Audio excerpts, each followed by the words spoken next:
There's no other market research podcast that was lucky enough in 2019 and 2020 to be named one of the best in the marketing research field, but we're proud to welcome you to one podcast that did earn that distinction. This is Research Business Daily Report, and we are also known as the industry's only daily research video report. Enjoy today's edition of RBDR, and if you do, continue to watch. And after you do that, please lend your support for this research news video series. In fact, you can see on the screen right now where to go to provide that support. And if you stick around to the end of today's report, well, we might give you some more reasons to become an RBDR sponsor. I'm Bob Lederer, now in my 26th year as the respected voice in market research.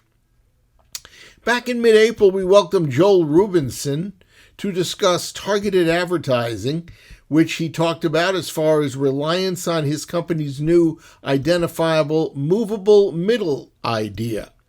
Today, our friend and media research industry guru Bill Harvey salutes Rubinson's work, but he has an alternate suggestion for effective advertising targeting. And we'll let Bill make his case. Bill? We've all known for a very long time that demographics are a very crude method. I wouldn't even call it targeting. For example, a Simmons study that I helped with in 2017 showed that demographics only account for 6% of brand adoption. 94% is unexplained by demographics. So it gives you an idea of how weak that is for targeting. So then who should you target? Now, there's three keywords and they all start with P. There's propensity. Do you buy the category? How much of the category are you a big buyer of the category, a light buyer of the category? That propensity, that's important. Then there's proclivity. Are you leaning in on the brand at all?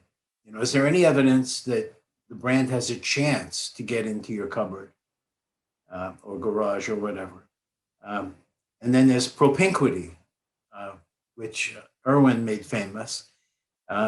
Propinquity is the timing. Is this the right timing for you to be reaching this person? Do they have an immediate need? This kind of relates to recency. So if you do all three of those things at the same time, what would it look like in a CPG category? Well, you'd probably, if you could use ID targeting, you'd probably use, in this country, IRI. IRI's got the biggest collection of frequent shopper cards. So, tens and tens of millions of people identified in terms of both propensity, did they use the category, did they buy the category? And also proclivity, did they lean in on the brand? Are they buying the brand at any time? Are they occasionally buying the brand? Because if they're buying the brand, that's what makes them easier to get them to buy more of the brand. If they've never bought the brand, like in a 3-year look back, then you can't say there's proclivity. And then propinquity. And Joel Rubinson also has done a lot of good work on this. You can see by looking at when they made their last shopping trip, when they're likely to make their next shopping trip, if you look at the whole pattern for that household's kind of sine wave of when do they go shopping, when don't they go shopping, so you can time it and see whether they're in the propinquity window. So, for packaged goods, using those three things together would get you pretty far. But then what about which ad to send them? If you don't know their motivations, you won't know which ad to send them. If you do know their motivations, then you can have decided they're a target based on the three Ps, but you can then pick which ad is the best one to send them first to get them to lean in. Some people think that the swing purchaser is someone who's a price shopper who merely buys the cheapest brand of that category, period.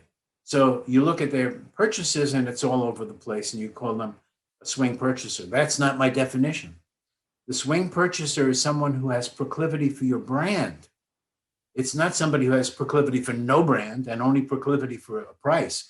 So how do you tell them apart? Well, for one thing, if you see that they're buying randomly according to brand, that there's 10 different brands in the last 10 purchase events, to use an extreme example.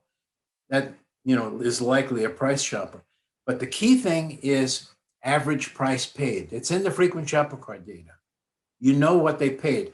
If the average price paid in a household for a given brand in a given category, or for all purchases they make in the category, if it's the below average price across all the households measured, then that's a price shopper. But price shoppers and the movable middle are not the same phenomenon. Let's keep them separate. That's a wrap on today's Research Business Daily Report. We thank you for viewing RBDR, where we strive to accomplish every day an insights, news, or some commentary that you're not going to find anywhere else. And after digesting that, we hope that you will decide to become an RBDR Patreon supporter. You can visit RBDR's exclusive crowdfunding platform at patreon.com/RBDR if you opt to choose so. We hope that you have a good research day and that we'll see you back here again tomorrow. And until then, please stay safe.